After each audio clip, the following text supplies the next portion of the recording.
सृष्टि बचपन से ही दिखने में सुंदर नहीं थी, लेकिन अमीर बाप की बेटी सृष्टि पर उसकी माँ जान छिड़कती। मेरी बेटी कितनी प्यारी है, भगवान सबको सृष्टि जैसी बेटी दे। सृष्टि धीरे धीरे बड़ी होती है। एक दिन सृष्टि की सहेली कहती है, तू दिखने में कितनी अजीब सी है, लेकिन मैं जानती हूँ हम सब में सबसे अच्छी शादी तो तेरी ही होगी। तेरे पापा अमीर जो हैं। और बता नहीं सकते यार, दहेज तो हर कोई देता है, ये क्या ज्यादा ले जाएगी अपने पति के लिए? अरे बड़े शहर में कोठी है इसके पापा की। अरे पापा की है ना, कौन सी इसकी है? इसकी होती तब तो कोई भी लड़का इससे शादी कर लेता। अरे पापा की मतलब पापा की है तो मेरी ही है ना? किसने कहा? अब तेरी तो तब होगी ना जब तेरा भाई ना हो। वैसे भी शादी के बाद सारी प्रॉपर्टी भाई के नाम होती है। सृष्टि समझ जाती है कि उसे किसी भी हालत में माँ बाप की सारी प्रॉपर्टी को अपने नाम करना है, लेकिन कैसे? एक दिन सृष्टि का भाई शीनू कहता है, बहन क्या कर रही है? तुझसे एक बात करनी है। अरे हाँ करना, मैं तो तेरी बहन हूँ। बहन मेरी लाइफ में ना एक लड़की है, बहुत अच्छी है। मैं सोच रहा हूँ माँ और पापा से बात करूँ शादी के लिए। सृष्टि को समझ में आ जाता है कि भाई की शादी होते ही भाभी उसे एक दिन भी घर में बर्दाश्त नहीं करेगी। क्या बात है भाई, बताना कौन है वो? यार वो बहुत अच्छी लड़की है, पढ़ी लिखी है, मेरे साथ जॉब भी करती है। बस एक प्रॉब्लम है। प्रॉब्लम? क्या प्रॉब्लम है भाई? यार वो शादीशुदा है, लेकिन उसके पति ने उसे सिर्फ इसलिए छोड़ दिया क्योंकि उसके माँ बाप दहेज नहीं दे पाए। सृष्टि ये सुनकर न जाने क्यों खुश हो जाती है। अरे भाई तो क्या हुआ, लड़की तुझे तो पसंद है ना? शीनू को लगता है कि बहन उसे समझ रही है। वो इस बात से अनजान होता है कि उसकी बहन की मंशा पूरा घर हड़पने की है। सृष्टि अपनी माँ से कहती है, मम्मी मुझे तो बहुत चिंता है, पता है शीनू क्या कर रहा है? अरे क्या कर रहा है, वो तो काम पर जाता है और वापस घर आता है। नहीं ना माँ, वो यही तो नहीं कर रहा, बाकी सब कर रहा है। आपको पता है उससे प्यार है, और वो भी एक शादीशुदा लड़की से। ये क्या हो गया, मैं सोसाइटी में क्या मुंह दिखाऊंगी? अरे तेरे पापा तो यही कहेंगे कि मैंने ही उसे बिगाड़ दिया है।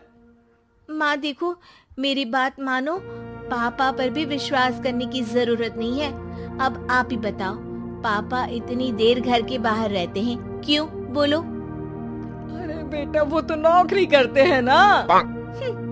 तू बहुत भोली है माँ, पापा का ऑफिस तो 7 बजे खत्म हो जाता है, लेकिन देखो कितनी देर से आते हैं। अरे नहीं बेटा, ऐसी कोई बात नहीं है। सृष्टि माँ को एक औरत से बात करते पिता की फोटो दिखाती है।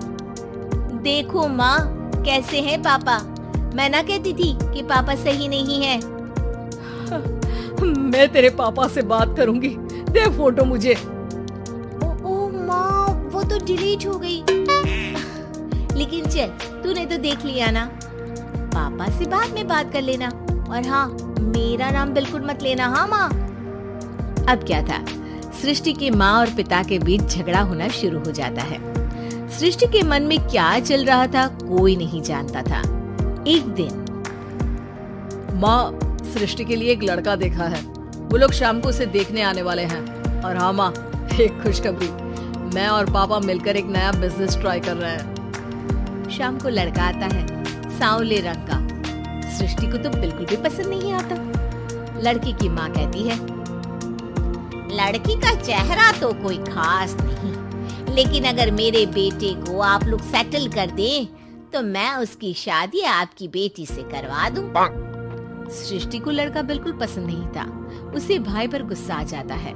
लड़के वालों के जाने के बाद कहती है, माँ देखा शीनू मेरे लिए कैसा लड़का लेकर आया, न दिखाने लायक न सुनने लायक, सेटल भी नहीं, वो भी हम करें। अरे माँ, मैं जानती हूँ ये मेरी शादी किसी भी घर में क्यों करवाना चाहता है। अरे कैसी बात कर रही है बहन, तूने तो देखा ना, लड़के को मैंने ही मना कर दिया तुझसे शादी के लिए। जिसने लड़का बताया था उसने उसकी बहुत तारीफ की थी। बात आई गई हो जाती है, लेकिन सृष्टि का मन शांत नहीं होता। क्या करूँ, कुछ समझ में नहीं आ रहा। मेरी शादी हो गई तो ये लोग पूरी प्रॉपर्टी शीनू के नाम कर देंगे। मेरे हाथ तो कुछ लगेगा ही नहीं। तभी सृष्टि को आइडिया आता है। वो किसी वकील को फोन करती है। जी देखिए, अगर आपके मम्मी पापा का तलाक हो जाता है तो आपके पिता की आधी प्रॉपर्टी आपकी माँ के नाम हो जाएगी, फिर उसे वो किसी को भी दे सकती है। सृष्टि अब माँ को बेटे के खिलाफ करती है। माँ, शीनू पर नजर रखा करो। वो जिस लड़की के प्यार में है ना, वो शादीशुदा है। यहाँ आएगी, सारा पैसा, रुपया, जमीन, जायदाद सब हड़प लेगी। पापा का भी हाल तुमसे छुपा नहीं है। ऐसा ना हो कि मैं और आप एक दिन सड़क पर भीख मांगे।